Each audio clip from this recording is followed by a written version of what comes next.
And excited to kind of spend some quality time together. My intention today is to do a simple landscape painting. Simple, right? We all know how that goes, but that's my intention.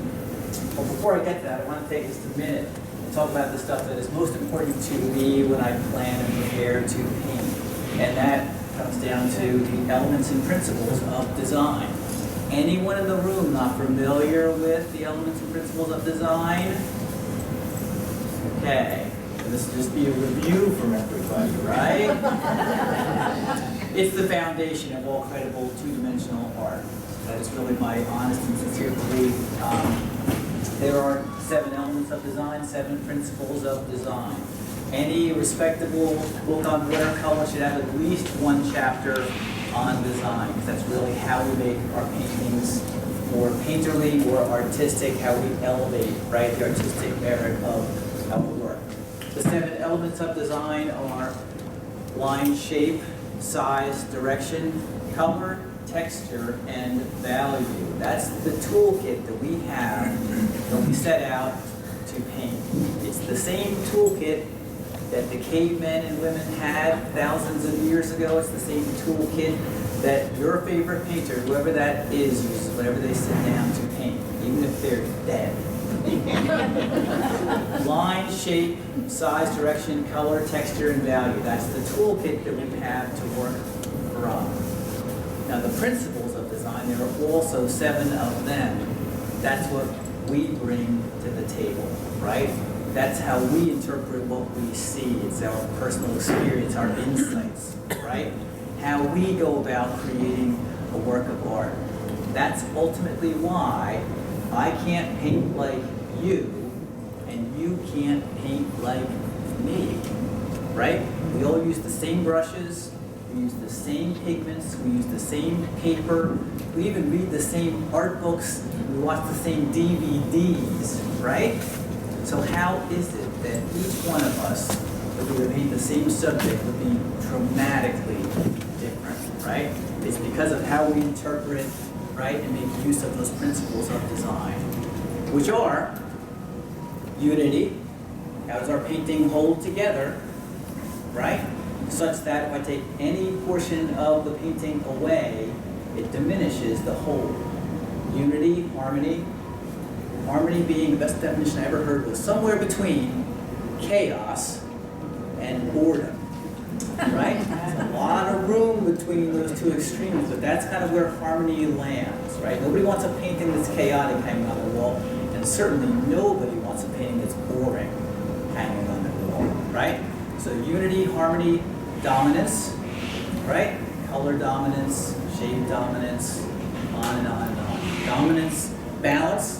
Have your painting balanced so that there's weight, artistic weight, right? Evenly distributed across the painting, right? Gradation, gradation in color, gradation in value, gradation in lines, right? Gradation in size, gradation, repetition with variation, right?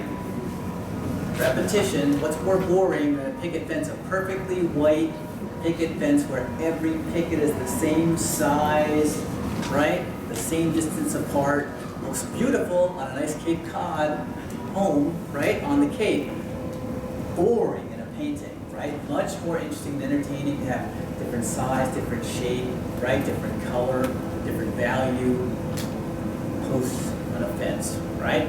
So repetition with variation and contrast or conflict, right? That's where kind of the entertainment value comes from, right? Cool versus warm, dark versus light, horizontal versus vertical, man-made versus natural, right? Or something we find in nature. That's conflict, right? And contrast. It creates a lot of excitement in our paintings. So that's 14 things, 7 elements, the toolkit, 7 principles, right? What we bring to the table. That's 14 things. I think I'm smart enough, given enough time, that I could remember 14 things. I just did it, right? But the catch is that each of the 7 principles of design can be applied to each one of the elements of design. So there's really 49 individual aspects of design that need to be included in the perfect painting. Uh-oh, uh-oh. But guess what, right? No such thing as a perfect painting. Never has been, never will be. But the more we understand design and plan and incorporate the principles of design into our work, the more successful our paintings will be. It makes the difference between, right, a painting that gets into an exhibition and one that does not, a painting that wins an award and one that does not. It's the only path to success, right, for us painters. So that's it, right? I think in the last 10 minutes I told you everything you'll ever need to know to be a successful painter. Kind of, sort of. Kind of, sort of. I'm just procrastinating. Let me ramble for a while. And there's a lot of other stuff, right? We know that there's the tools that we use and the techniques, and there's all sorts of choices that we need to make. But if when we're planning for a painting, we do consciously think about design and incorporate as much of that into our work, the more likely we are to have successful paintings. That's the simple truth. So it's design, design, design. I forget who said it, but painting is design. That's really what it is, right? We can learn how to apply pigment to paper, right? But for us to be able to design well, it takes time and energy, and you have to think a lot about it. Who wants to think, right? It's painful, it hurts, right? But it's the key. Any questions? Lots of questions. Okay, please feel free to ask questions as we go through our time together. I'm very, relaxed in terms of painting. I think painting is fun. It's a lot of fun. Why else would we do it, right? I often wonder, why doesn't everyone paint? Shouldn't everyone paint? What a joy it is. But if you're going to paint well, it's hard work because of all the stuff we just talked about, right? There's a lot involved in becoming a good or competent painter. It's also fraught with failure, isn't it? Who doesn't have a stack of failed paintings at home? Who does not? I saw 2 hands go up. We have a stack. This is not a zero-sum game, right? Painting is fraught with failure, right? But here's what I'd say. I'd rather know enough about design so that if I do a lousy painting, I can identify why it failed, right? I know why that painting is bad, and I'm going to do it again, and I'm going to do it better because I know how to.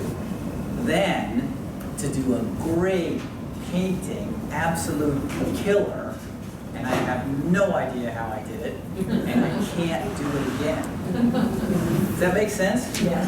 Right? It sounds like a crazy choice, but given that choice, I'd rather have the failed painting, right? And if I have a successful painting, I'd like to understand why it's successful. Okay. See some smiles, some concerns. This is fun. Painting is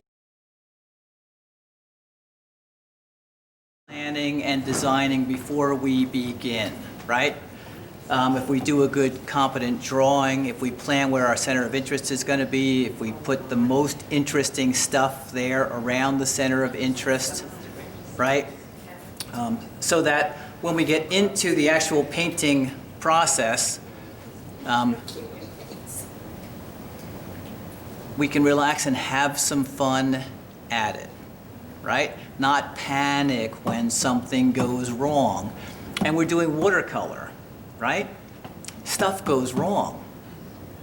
What fun would it be to be an oil painter, no offense to anybody who's an oil painter, right? Where you pick pigment up, right, and you mix it on the palette, and that exact color goes exactly where you put it on the canvas, right? Does watercolor do that? No. Holy moly, no, right? Has a mind of its own. We have to partner with it. So some things are magic, right? Does things unexpectedly, surprisingly, that are actually an opportunity for us to take credit for something we had no idea was going to happen. It's also going to do some things that are not at all what we wanted, not at all what we planned for. And we have to be willing to accept that as well. Every painting, a combination of triumphs and failures, right?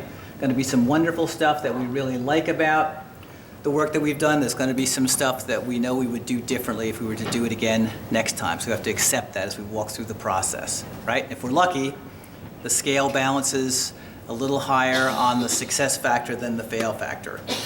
I have a bunch of paintings over here I brought just to share with you. You're welcome to look through them. That's why I brought them. And in case you're interested in actually owning one, you can talk to the lovely, charming Becky McAndrews right there, and she can make that happen. Okay, I think that's it. I've procrastinated as long as I can. Now I have to paint. Okay. I was not going to go into equipment at all unless you would like me to. I have the same brushes that you do. I have squirrel hair mop brushes, I have flat brushes, I have round brushes, right? I probably have a couple of funny brushes like this one that I almost never use, but I like it just because it's uniquely different. It's like a script liner kind of a brush. Actually, it's called a Scroggy's Loose Goose, whatever that means. Pigments. I use mostly Winsor Newton pigments, some Holbein colors, warm colors on one side of the palette, cool colors on the other side of the palette. It's going to be the same colors you have in your palette, maybe with the exception of one or two, which if you don't use them, I would say you should try them. This warm white color here is called, can you see that? Jaune Brilliant, spelled J-U-A-N-E, Brilliant #1. It's a Holbein color. I called it Joanne Brilliant for a long time until someone who spoke fluent French pulled me aside and said it's pronounced Jaune Brilliant. So that's what it is for me from forevermore, which I understand means brilliant yellow in French. Opaque color does really great stuff in like tree passages. It's a fun color to have. That's lavender. That's another Holbein color, kind of an opaque, pale blue. Again, does really fun stuff in tree passages. There's probably some examples in those paintings over there of both of those colors. Cobalt turquoise, I use quite a bit of it. It's a fun color, mixes well and does amazing things with warm and cool colors. We'll use some of that today. I have a green in my palette. I try not to use it. Perylene green, which is a Winsor Newton color. Greens are horrible, right? Which seems like a strong word, but greens are so difficult to make look beautiful. You have to mix them with something else. Perylene green is actually a fairly attractive green when it comes out of the tube, but even it continues to look much, much, much better if you mix it with yellows and browns and blues and just about any other color to liven it up some. So that's it, palette. I love this palette. Anyone else use one of these Mission palettes? They're really wonderful. They're plastic. They have a lot of large mixing wells. But what I really like is it's got this rubber seal, this gasket around the edge, and you can close it up and it actually snaps locked shut. Keeps pigment fresh for a long time, like a week or more, without having to wet it. And I like wet pigment. I like juicy pigment, right? We can get really deep, delicious, loose and fresh washes. I squeeze fresh paint out frequently. I did some actually this afternoon in preparation for painting with you today. So that's that. Any questions, or does that all make sense? That's boring stuff, right? What I want to do is take this image from a trip out west. I think it was Colorado. It's beautiful in that it's very simple, right? It's a classic kind of a landscape. You look down into this small valley and back up to this barn off here in the distance, which is really nicely lit by the sunlight. It has some nice cast shadows by cupolas across the top of it. There's all sorts of stuff happening here in this field around the barn. It looks there's probably animals and there's trees and bales of hay and all sorts of stuff, which we have to be very careful not to get wrapped up in, right? I don't want to be painting all that detail in a landscape. If I do my design work well, just some suggestions of a lot of stuff going on in that field ought to be plenty. What I really like is the fact that I'm coming in, going down into this field. I have that nice barn lit up against the really dark of that middle distance hill, and then it's just cascading hills off into the distance. So I'd like to try and catch the effect of looking out, looking off into the distance, right? A nice three-dimensional effect on a two-dimensional sheet of watercolor paper. Try and keep, yes? I need to interrupt for a second. I'm Yeah. sorry. Anyone own a white Chevy Impala? Me. I don't know what the license number is, but the hazard warning lights are still blinking for Oh, about an hour. I'm sure that's me. You have your car, give me your car keys, I'll see. Oh, if I can- thanks, John. Is it electronic key or regular guard drive? You gotta pull them and push them. It's a car that's due to me. A Chevy, that's a pretty hot car for you. Rebecca. Yeah, it's an LT. Wide wheels, double exhaust. Sorry. And it's this one, because my other car's a Chevy. It is a Chevy, right? Yes, my other car's a Chevy. Go ahead. Thanks, John. Okay, I have a sponge, just a standard household sponge that I use to regulate the amount of water in my brush. I find it indispensable. One of the keys for me, at least in successful watercolor painting, is being able to regulate the amount of pigment and water in the brush. Sometimes you want pure pigment if you can to get those really dark, rich passages. Other times you want more water to get nice, simple, right? Light value washes, and there's a lot of in between. So I find the sponge is very valuable in helping to regulate that ratio. I have a spray bottle that I use, a misting spray bottle, to keep the paper moist sometimes as I'm working with watercolor. You can do just about anything while the paper is wet. It's when the paper dries that we're in trouble, right? You get hard edges where you don't want them, and it's very hard then to go in and lift out or make adjustments or corrections. What I've done, based on this photograph, is I did the first thing I try to do every time I do a painting, and that's to do a value sketch. And I hope I'm not the only one who does that, right? Where are just a value sketch? Where are my lightest lights? And you can see that's going to be in the sky and on the roof of the barn. Where are my darkest darks? They're going to be in this middle ground hill that kind of silhouettes the barn. These trees, these kind of foreground trees that help separate this foreground area, foreground field from the middle ground here. And then just some brush and things in here that will do the same thing. Kind of allowing me to feel that transition from this foreground to the middle ground, then ultimately to the background. Very simple. Takes 5 minutes to do, but honestly, with this, I really don't need this, right? This becomes my game plan for what I'm going to do. All I'm going to do is add some color, right?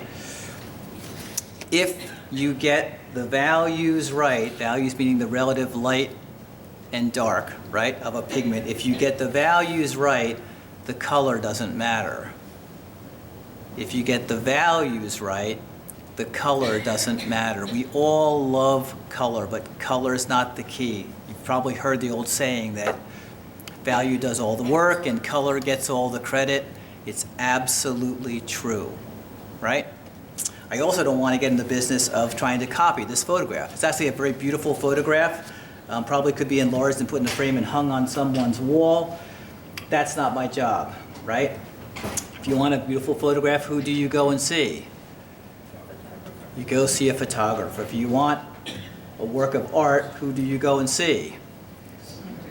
You go see an artist, right? Someone who's going to take that photograph and interpret it in a way that will make it into a work of art, and that's our job here today. That's what we want to do. So I have this photograph. I will leave it out, but I think, honestly, between the value sketch that I did here and the very, very simple drawing that I did here, I think I'm pretty much all set.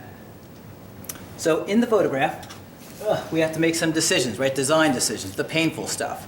There's this fence that cuts across from left to right, which is nice. I like the idea of the fence, but I don't like the way it's moving with regard to design, because there's so many nice kind of lines in this photograph that kind of help lead the eye around the photograph. But we can do that even better, I think, if we take this fence and have it come in from the left, lead me in this way, right, with that fence, then with this line for the foreground, take me back up this way, right, and then with this line of the middle distance hill, bring it up this way and direct me right to where you want me to look, which is here at the barn.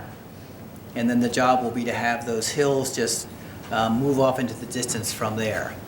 We may do some fun stuff. We may put some distance. If I say this is Colorado, even though in the photograph all these are kind of tree-covered hills, not particularly mountainous in the traditional sense, if we put in a couple of snow-capped peaks back in here, I think when we get done, it'll offer an even more dramatic sense of from this nice warm foreground all the way back to snow-covered peaks in the background. Got the barn, which is going to be our center of interest, more or less placed in one of those 4 quadrants on the paper where we want our center of interest, right, lower left, upper left. It's a little lower than that, but I think because of all the weight of that hill, we'll be okay having it down there. So that's it. Let's relax and have some fun. Let's paint, as they say. Any questions? That's it? Do you stretch your paper before you start? I do not. That's a me thing. A lot of what I do or don't do is a me thing. It doesn't mean it's the right way to do things, and please don't take offense if you do things differently. For me, I'm a little impatient. I don't like for any painting to take more than 2 hours, preferably an hour. So I paint kind of very loose and fresh and spontaneously. So the paper will buckle some, right? It's 140-pound Arches paper. It's going to buckle some, but I'm gonna live with that. If I say anything else or do anything else that you think defies all the rules of traditional watercolor, and it's an absolute no-no, please ask, and I'll tell you why I do it, or maybe you can enlighten me. Maybe I'll learn something today, which would be really, really good. Okay, I think that's it. So the sky, in the photograph, it's a nice blue sky with a couple of white puffy clouds. What fun is that? What I like about the photograph too is it's got this nice light effect coming from the right side across, which is lighting up the top of that barn. It's also casting all these really nice shadows off those trees, right? Lighting up these hills off in the distance. So I think I want to try and play that up as much as I can wherever I can. And I think the place I can start with that is in the sky, right? The sun's going down back over this way. Maybe something warmer in the sky over here, and then cooler over here, which will just kind of drive home the point of the sky. I'm sorry, the sun is setting over this way. Then if we cast some shadows down in here off of the barn, right, that nice lit top of the barn, it'll just further drive home that message or that type of setting that we're dealing with. So, how do we do that? Sometimes I like to just lightly mist the paper before I begin, just to kind of get things going, get folks thinking about doing watercolor. Maybe we should wet the sky a little bit, right? And if we wet the sky a little bit and we get the sky colors in, how long should it take to paint a sky? Not long. Not long, right?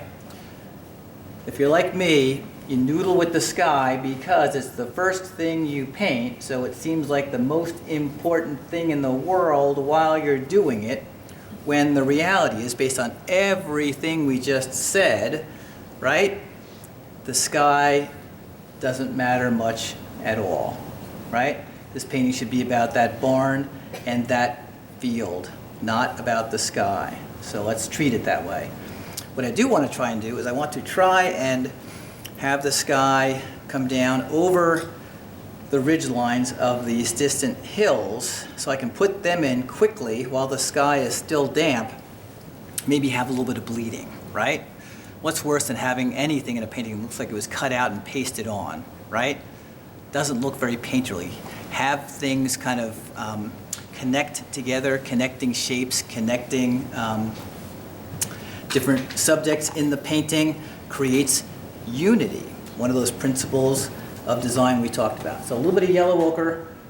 Feel free to ask me about the colors I'm using. I tend not to get too hung up in it. I try to think about warm and cool versus specific colors. So here we go. There's a little bit of yellow ochre and we're off and running.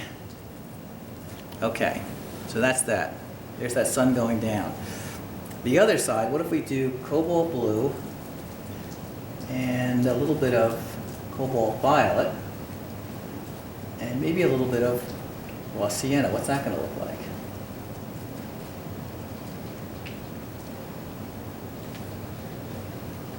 I don't know, it's going to look like that. Okay.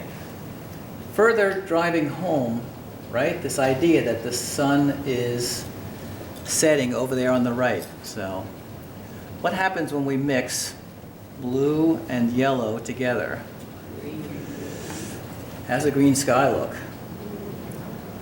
Not too good, right? So the more that we can allow those colors to blend without having to actually paint them, the more successful our painting will be. And nobody said we have to keep the painting flat on the painting surface, even though John is probably having a conniption right now because he did all this work to set this up. Our cameras can see around the corners, don't worry. All right, that's the right answer. Thank you. Okay, so there's that. Hope I'm not the only one who does this kind of stuff too. Right? Am I alone in that? No. Okay, good. Okay. That's enough of that. So there's our sky. I said I wanted to have this distant hill, right? While it's still damp, I want to go in and put that in. The first one I do is the one that's farthest off in the distance, so it's got to be, let's see, how about some ultramarine blue and a little bit of cobalt violet. How about a little bit of cobalt turquoise and a little bit of burnt umber? How's that for a color combination? What's that going to look like? Heck if I know. Okay, it's going to look something like, much more concerned about the value than I am the color. Much more concerned about the value. Get the value right and the color doesn't matter. The sky's still pretty wet, so it's bleeding down into that hill pretty powerfully. Is that a good thing? Yeah. Could be. All right, we'll find out together. Okay, so that's that. Once and done. Distant hill. This next section of the hill coming across is closer to us, so it needs to be darker in value. So let's see if we can go with those same colors. How about ultramarine blue? How about a little bit of neutral tint? Anyone use neutral tint? No. Kind of a black, a beautiful black. Mixes much, much better than your traditional blacks. I didn't want to do that. Cobalt turquoise again, and burnt umber again. I want something really dark. Same colors as this, but much, much darker in value. Whoa. How dark? I don't know about that dark. Have a little bit of blue. And a little bit of that neutral tint. Let's try that again. Yeah, like that. Really dark. Holy moly dark. Right?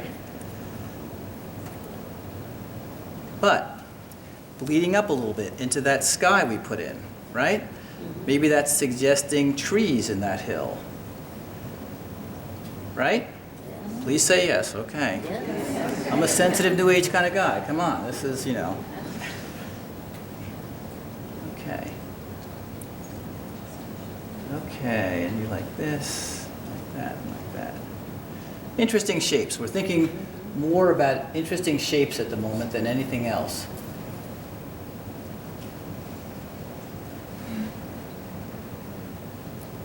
I didn't talk about this earlier, but shapes are more important than the subject you've chosen. We certainly made that darker. Holy moly. Good for us. Okay, so there's that distant hill. Sky, background hill, foreground hill. So far, so good. Now, the one thing I need to be careful about as I move down into this middle ground, right where our center of interest is I want to make sure I do not cover up the roof, the side of the barn, or those two little, they're almost like roofs back there, but it's just the suggestion of more than the barn, right? There's a barn, right, there's going to be farmers and people who work there, and they got to live somewhere, so they're going to be living, I think, in those buildings back there. I think. I've been telling myself that. So let's transition to a flat brush. Any questions so far? Are we okay? This is all making perfect sense? Looks good. Looks good. I hope it looks fun, because that it is. Is your water that dark, or is it? This water, it's gotten pretty dirty. Yep. It was clear water just moments ago. Uh-huh. Okay. Yeah, some nice bleeding of the sky down into that distant hill, and then these two shapes kind of bleeding together, and this bleeding up into the sky. That's unity, right? That's unity. That's what we're after. Okay, so this middle ground area, I want to make kind of a warm green. What's a warm green? How about, let's try, we're just mixing colors up here. Friends having fun with color. Cobalt turquoise, again, I warned you I'm going to use a lot of it. Cobalt turquoise, have a little bit of cadmium yellow.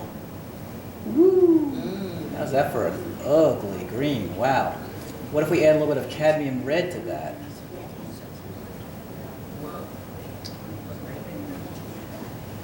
Oh, mommy. Okay. Interesting. Let's see what that looks like, shall we? Looks like that.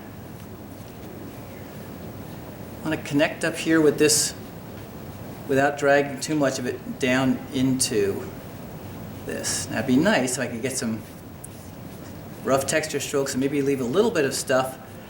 We talked about the fact that there's an awful lot of trees, cast shadows, all sorts of stuff in this middle ground area. I really don't want to get into the business of painting all of that. I'd really rather just suggest some activity.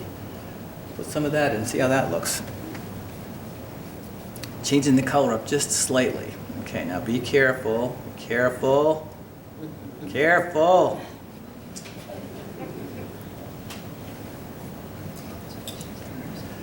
Everyone's so serious, just painting, right?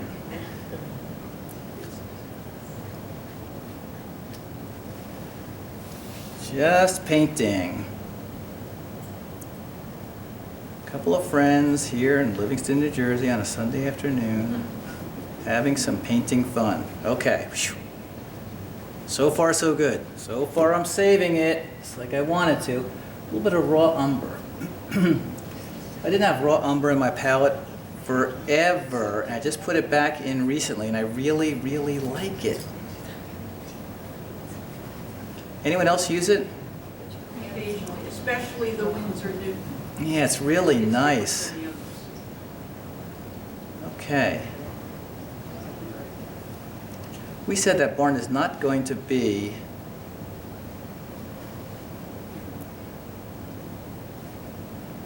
this horrible kind of yellow green I'm putting on it now. I want to get the star of the show to really stand out, right? So when I get done with this middle ground area, there'll be no question about the fact that that's where I should be looking, right? The old understanding, right? Darkest dark against your lightest light is going to give you your center of interest. And although it may not be dark yet, when we come back in, I'm going to cast a shadow off this hill. It'll come right down to that roof and make that. Okay, so we got that. This is a little bit of a house or something back here, right? Trying not to get too careful with my painting. Want to keep it kind of loose and fresh. There's another building back here. Does that. It's a lot more fun to do big, bold washes, right? This noodling around stuff is. Whew. Okay, that's some of that going on. Okay, so now things are starting to come together. Things are coming together. I can't see, you're not even smiling. Okay, here we go. Maybe a little bit more of that raw umber. I kind of like what it was doing. Okay, here we go.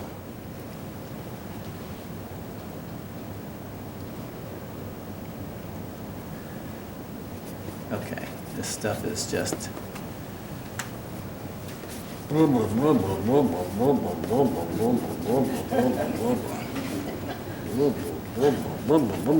want to get down here to this foreground area as quickly as I can, right? Because I think it has potential to be fun. Okay.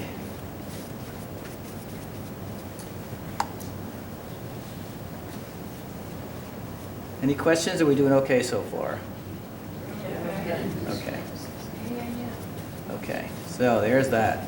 So now we have sky, distant hill, middle ground hill, foreground area. See if I make that a little bit darker back there toward the backs a little bit. A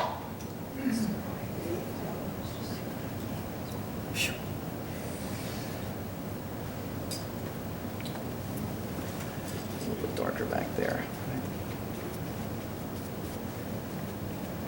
Okay. Now, let me think about that for a second. Maybe, let's see. Maybe, what if we try, squeeze out this brush, and what if we say this is just fun stuff, right? Kind of like putting ripples in the water with a marine scene. We say that there's like a road that comes in here from this angle and goes up to the barn, right? Will that survive the test of time? I don't know. Chances are it won't, but fun thing to do. And maybe that road branches off somewhere in here and goes off up to the house, right? That's kind of fun. Okay, was that necessary? Absolutely not. Was it fun? Absolutely. Okay, so now we have this area in the foreground, and what I want to try and do, even though, yeah, it is actually in the photograph, there's like thistle and stuff in that foreground area. Be great if we could, without having to paint it, because it's boring, right, to paint thistles and grass, and who wants to do that, right? I'd much rather indicate it or suggest it by putting in some pigments, right? They granulate. What better than raw umber? Maybe with some granulating pigments. Raw umber, any of the umbers actually. Raw umber, burnt umber, right? Any of the cobalts kind of will do that too. So what if we start out with a wash of raw umber. Let's just grab it, lots and lots of raw umber. You know what I'm talking about when I talk about that kind of granulating effect? Does that make sense? Yeah. Okay, good. Nice warm, right? Warm colors come forward. right? Cooler colors recede, we know this. So this idea of having the warm colors in the foreground makes perfect sense. Not even looking at that photograph, right? Because I don't want to be confused by the photograph. I want to try and follow my instincts and the plan that we put in place. Okay, so we did that. Congratulations to us. And then maybe at the bottom, maybe we grab some of that cobalt blue and a little bit of the cobalt violet and mix in some of the raw umber and just kind of anchor the painting down to the bottom of the page. Does that make sense? A little something cooler and heavier here at the bottom. Kind of puts a, I don't know, almost a frame on the painting before we would even think about something like framing. Okay, well that's kind of nice. Okay, so far so good. So what? Let's get a nice round brush and start dropping in much heavier raw umber and see if we can get that granulation to start occurring, right? Can you see what we're doing here? Okay. Any questions? All this making perfect sense?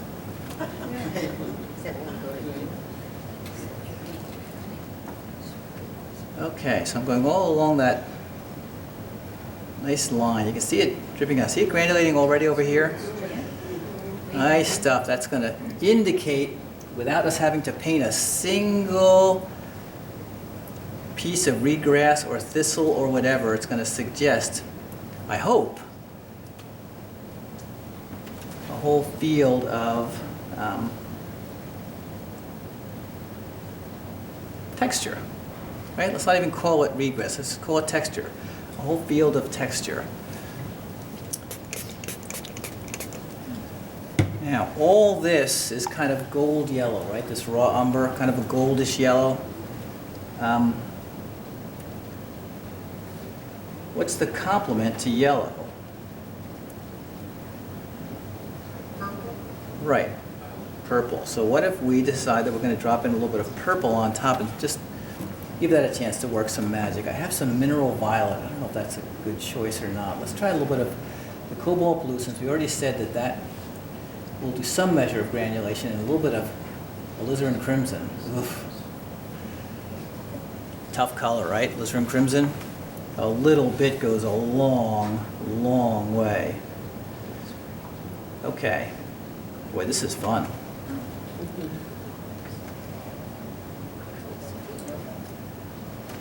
Okay. Okay.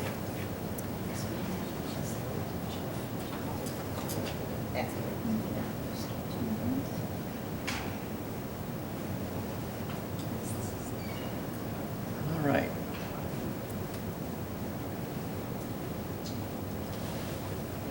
Okay.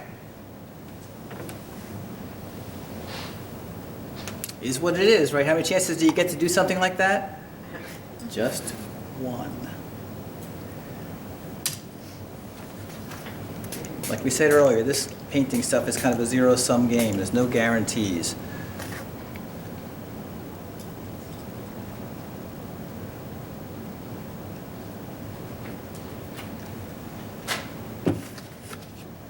Okay.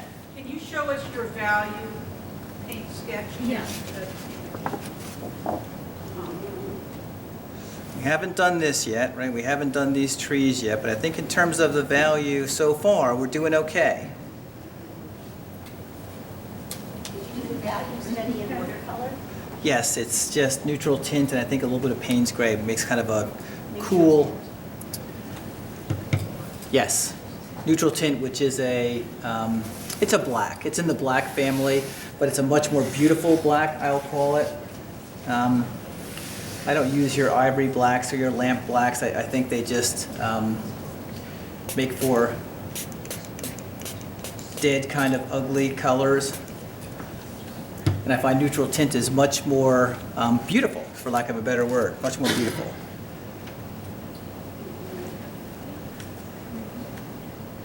Wow, this is really a mess. So happy. So happy. Right? These first washes should be a mess, right? That's when what I like to call the magic happens, right? That's when the magic happens. This is the stuff that we can do as watercolor painters that those poor oil painters and acrylic painters and pastel painters can't do. Believe me when I tell you, they look at a painting that has some of these nice effects we've got up in here and down in here, and they wish at night, they lie in bed and go, I wish I could do that in oil. Right? So if we're going to paint in watercolor, let's try and maximize those effects. Okay, so now how are we doing? I don't like to use a hair dryer because I like the paint to kind of have a chance to do its thing without me stopping it or arresting its movement. But there are times, like now, where I think that's necessary. So I don't want to, if I can, I want to avoid impacting what's going on down here, but I do want to kind of dry this area here so we can come back in and continue our work. So let me, just for a minute.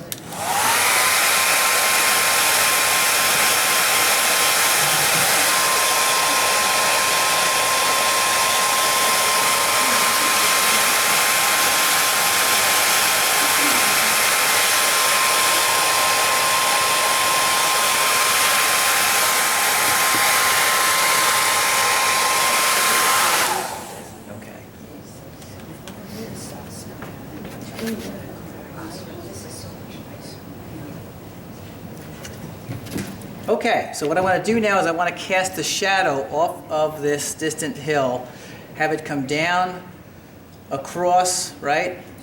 Connect with the top of that roof to really help that pop out. Connect with what will be a cast shadow off of that barn coming off this way. Come down. We can actually cover up these distant roofs because I want them to be in shadow, but I think them being white will allow them to still show through when we're done. And just have it make an interesting shape as it runs off here. Just this middle ground mountain or hillside casting a shadow down over everything down below here. It's an important part of the painting. Don't screw it up.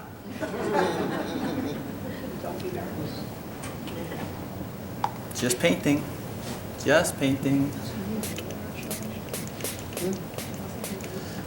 You know, it doesn't seem like you use very large brushes. Is that typical when you paint? I don't know what to say. Probably the largest brush I have in terms of like the amount of water and pigment it will hold is this big mop brush. I didn't use it today. I have used it on similar subjects in the past.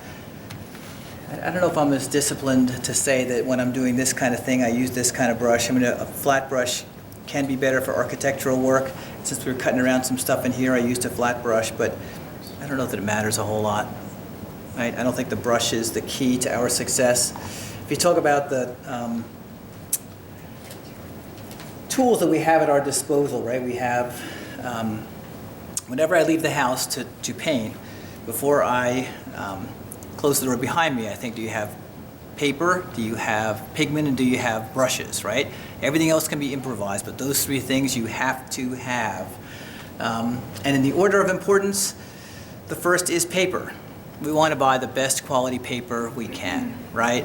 Pure, 100% rag paper. You're going to get your best results on good quality paper, your Arches papers, your Saunders papers, your Fabriano papers. That's the single most important element to success in painting. We talk about tools. The second most important is pigment, buying the best quality pigment we can. And pigment is really expensive, right? So artist grade pigments are best, but student grade pigments, your Cotmans, right, they're fine. They just have less pigment and more water in them, but they will work fine. And then the least important of all is the brushes, right? Who cares? We love our brushes, right?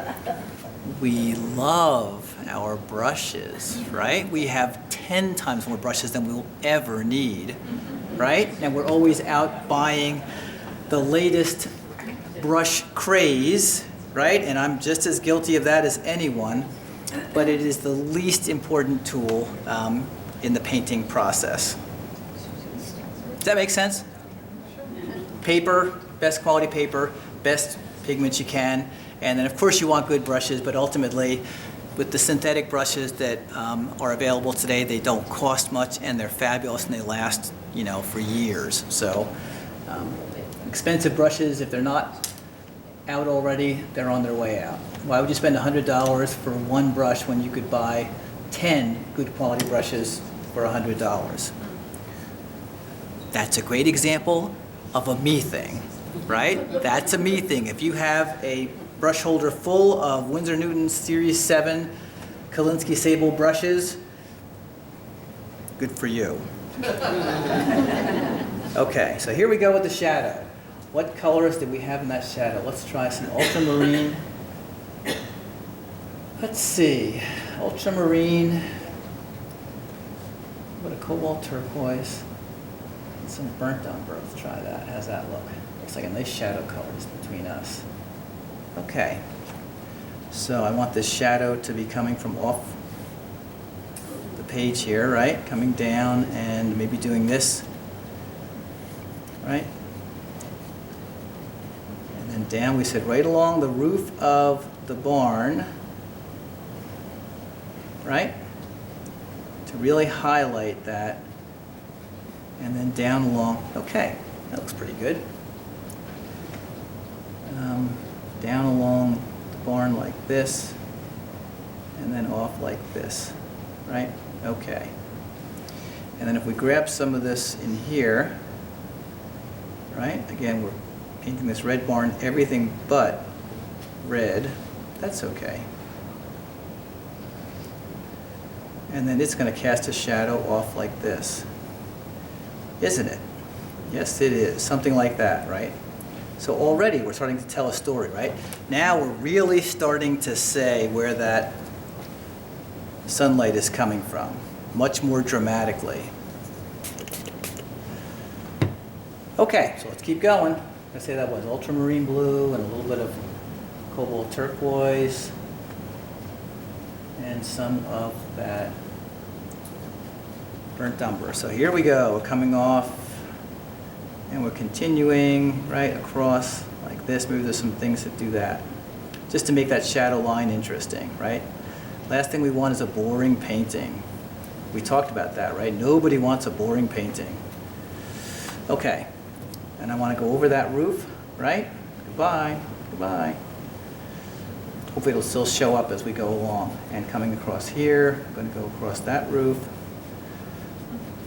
Okay. And just an interesting shape, right? Not trying to necessarily recreate the shape of that hill. It's a shadow, so it can be whatever shape we need for the purposes of our painting, really. What shape do we need? I think we need this shape. Why? Because I said so. It's all about me, right, Becky? Becky, you still awake? Okay. Making sense so far? Okay. Okay. So let's drop a little bit more of this sort of stuff in here. Now what we can do is make that line a little more interesting, right? Don't make it so rigid.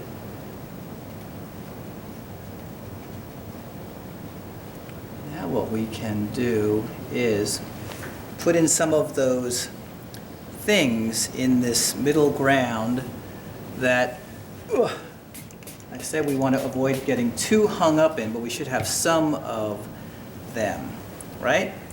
There's trees, there's bales of hay.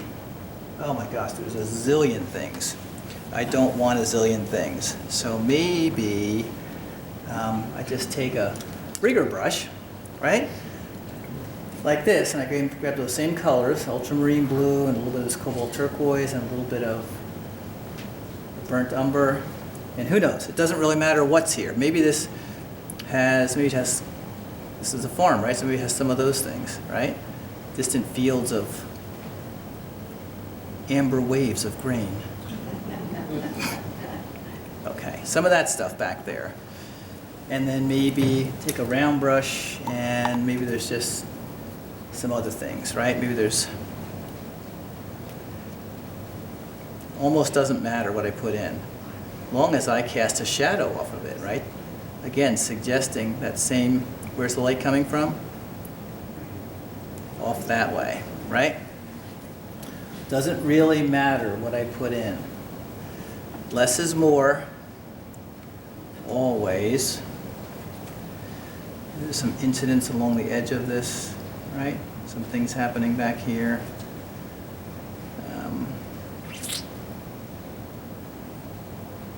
Heck, we could put farm animals in if we wanted to, right? That'd be crazy. How am I doing on time? Am I doing okay? 3:15. Doing great. Okay. Gosh. All sorts of stuff we could do. We put that road in there, right? So maybe there's a fence line along that road. It'd be nice to repeat the fence somewhere, right? We're going to have this big fence in the foreground here, so maybe there's a repeat of that back here somewhere.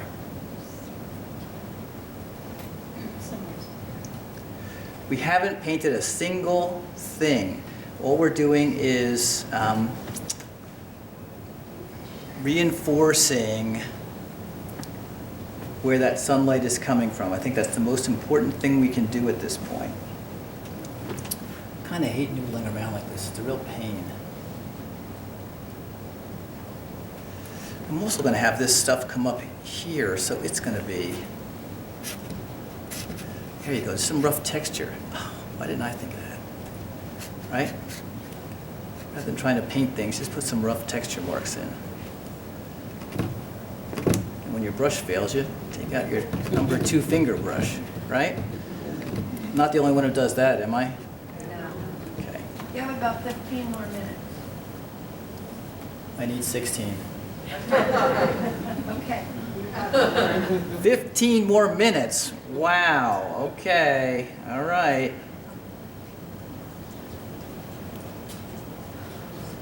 We could keep knocking this sort of stuff out for forever, right? Which is not what we want to do. So let's call it quits for now. And we can always come back later and add more of that kind of stuff in. Be nice. Again, fence there, fence here, maybe there's a fence that comes away from the barn here, right? Something like that. Okay, that's enough of that. Okay, now I want to create this little area in here. Let's see. Ultramarine and cobalt. I'll use some of this raw sienna. Maybe some of that cobalt turquoise again, a little bit of this. And it's going to be, I want to create the illusion of depth, right? You know what I'm painting here? Someone say yes?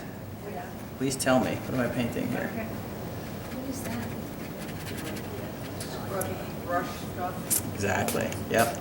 It's kind of trees and stuff, but I really don't want to paint trees. I just want to create a separation, right, between this foreground area here and the middle ground area. That's all I'm really trying to do. So it's scrubs and stuff, shrubs and scrubs and stuff like that. How far do I want it to go over? About to here.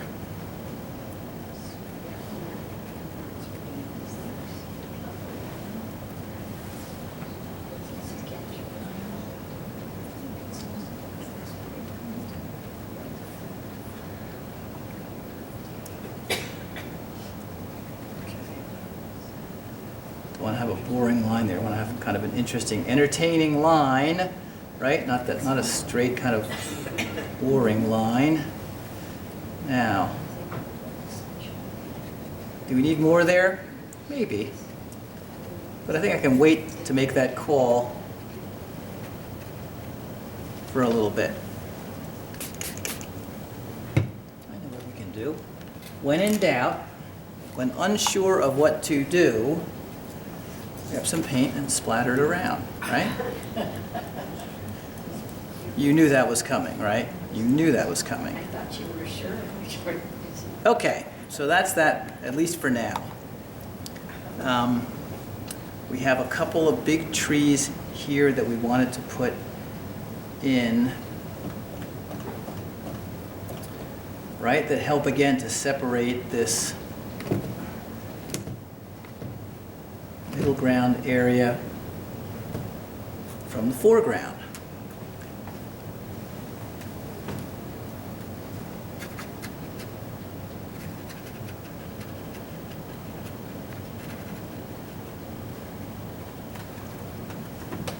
Okay, so let's put them in. How do you paint trees?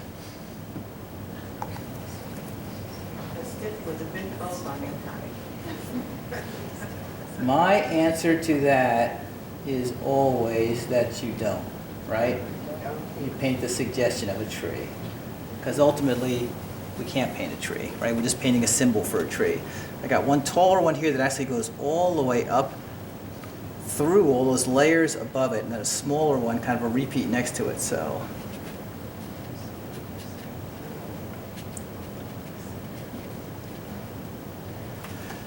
Do not want to be in the tree painting business, holy moly, because it's a no-win game to be in.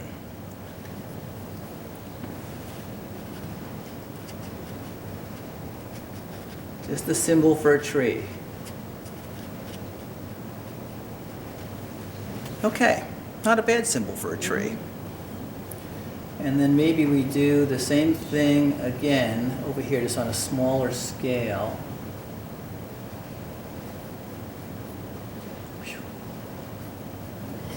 Right about in here.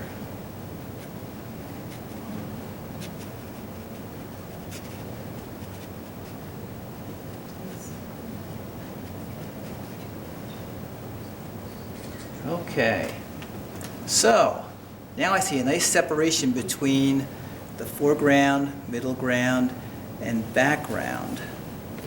Where'd you come from? How come nobody warned me about you? Okay.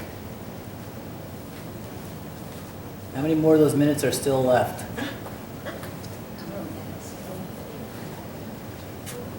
10. 11. Okay. Okay.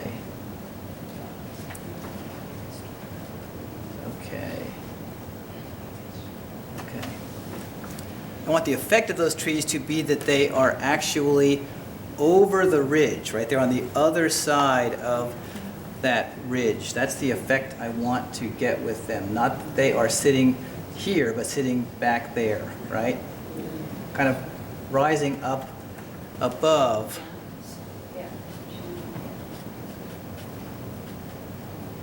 Okay. This is interesting. Who did that? Who suggested that that was a good idea? Okay, a couple of things we got to get done quickly here. Whoops.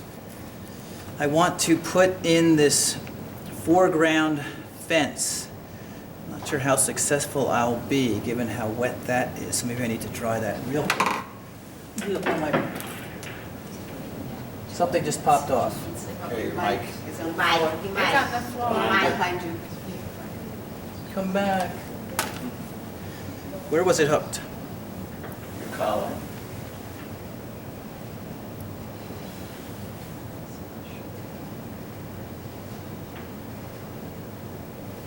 Is that okay? Yeah. Okay.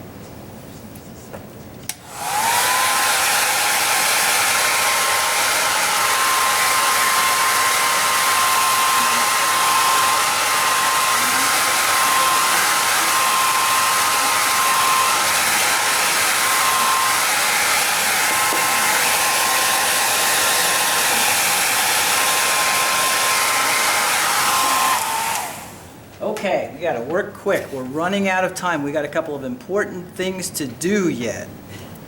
So let's put those fence posts in. I'll use a rigger brush and I'll get some of the darkest stuff I can find. Some burnt umber and a little bit of ultramarine blue.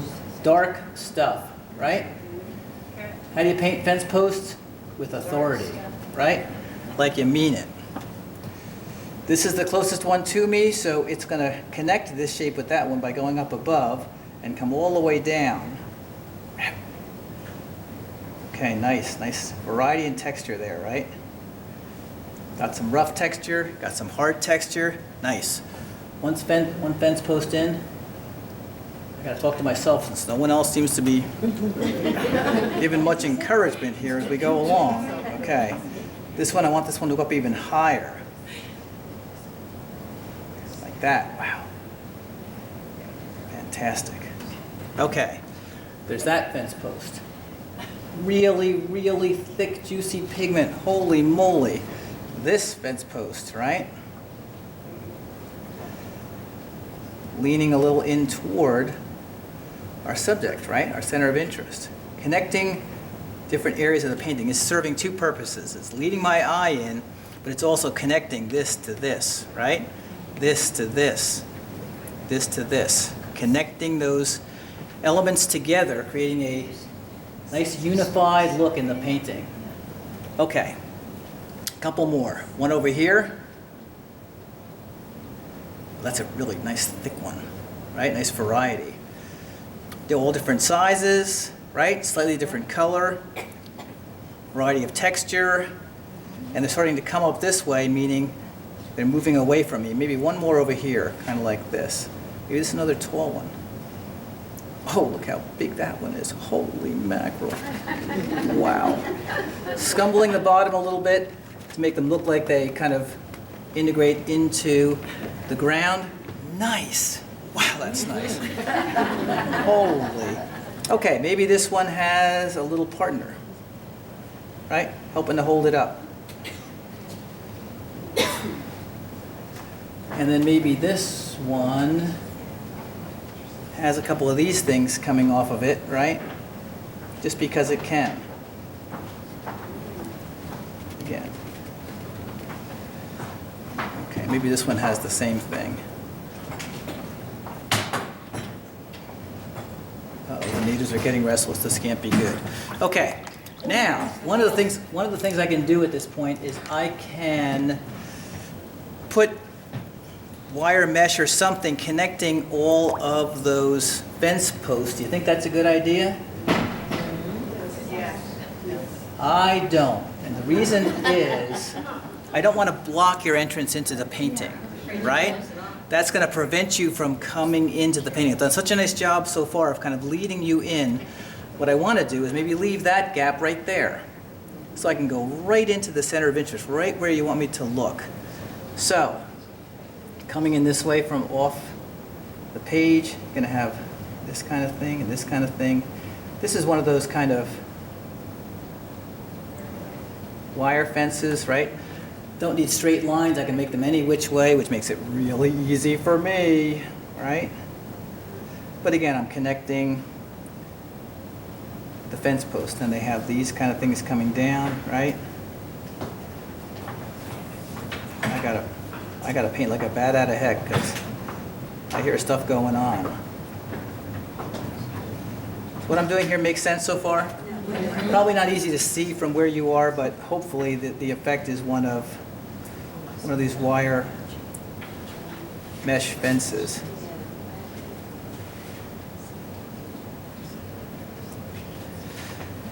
And then maybe you just finished off the wire here, so that's one of those little curlicues, I don't know.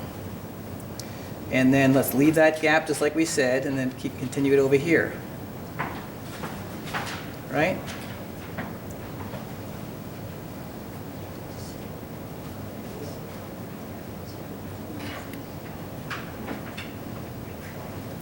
And then maybe we just have it kind of trailing off here. I don't want to get too descriptive. If I can avoid it. Okay, come on in. Come on into the painting. Okay, we did that. 2 more things. Stick with me, you gotta stick with me, you got to stick with me. We talked about distant mountains, didn't we? How do we do that? We grab a little bit of ultramarine blue, right? We grab our flat brush. This is a 3/4 inch flat brush. Not on the point, but on the side of it, right? This side of the brush, we get some rough texture marks which will suggest a distant mountain. Something like this.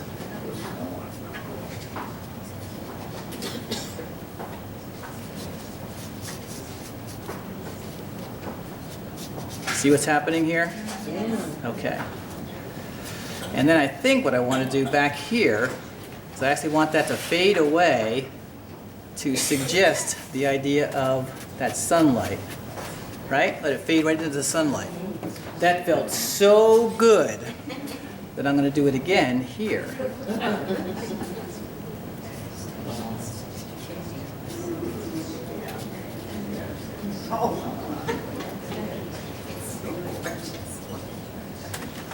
And that felt so good that I think I want to do it again.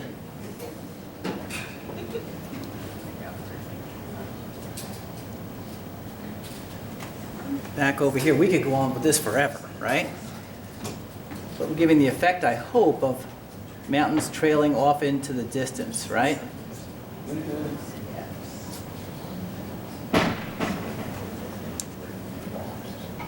We could keep going forever, right? But let's stop there. Okay, now we're saying there's a whole nother level, right? Of distance. Now I got here, here, here, here, here, and there's still the sky back there, right? That's nice stuff. Okay. How close are we? We're very close. Stick with me. We did kind of lose our buildings back here, so I'm going to see if I can lift them out a little bit, maybe save a little bit of that white. Farmer's house back there, and maybe this shed roof back there. And then maybe, just maybe, let's see if I can. I'm going to grab a little bit of Chinese white, see if we can create some smoke back there. What do you think? What brush should I use, right? Maybe they're burning a fire. Maybe there's a chimney with something going on. Now we're just having some fun. We're putting jewelry in. We did all the hard work already. Now we're just putting some jewelry in. Right? Maybe there's another fire down here somewhere, right? Burning off some brush. We're so close to done, so close. Okay, I want to take a small brush and maybe soften that a little bit, right? Looks kind of harsh the way it is there. Right?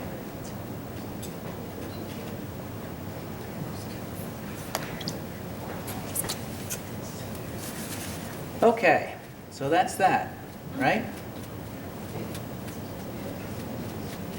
Just creating some interest and some activity back there, kind of reinforcing the idea of people and stuff going on this farm.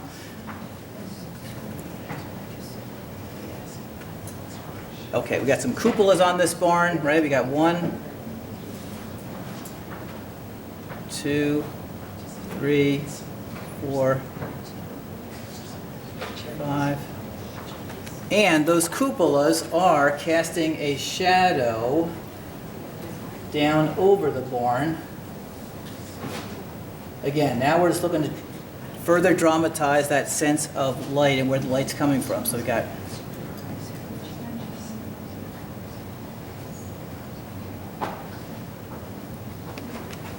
okay, and one final thing while we're here. We could keep going for a while, but we won't. We'll stop. Wouldn't it be great, since this is primarily greens and variations on green, what if we decided that this was a what color barn? Red. You're darn right. A red barn. So let's grab something that's brown matter, and maybe we'll even grab a little bit of that cadmium red, which is so freaking powerful.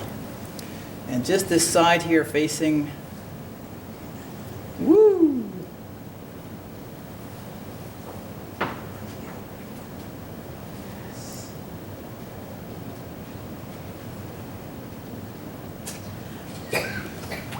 That really helps that barn kind of pop out. And then I can take this and I can pull it back and I can put a little bit of this red over some of that green back here to kind of indicate a little more so that it actually is a red barn.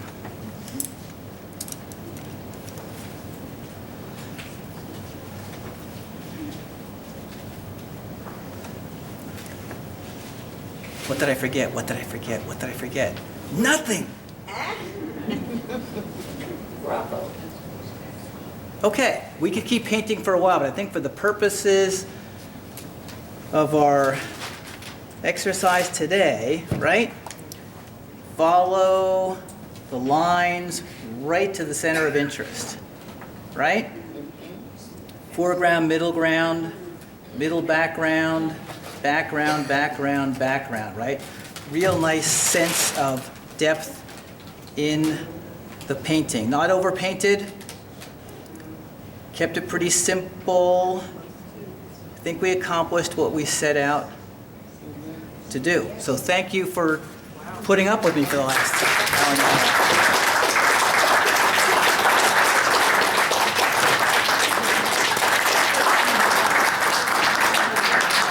That was fun.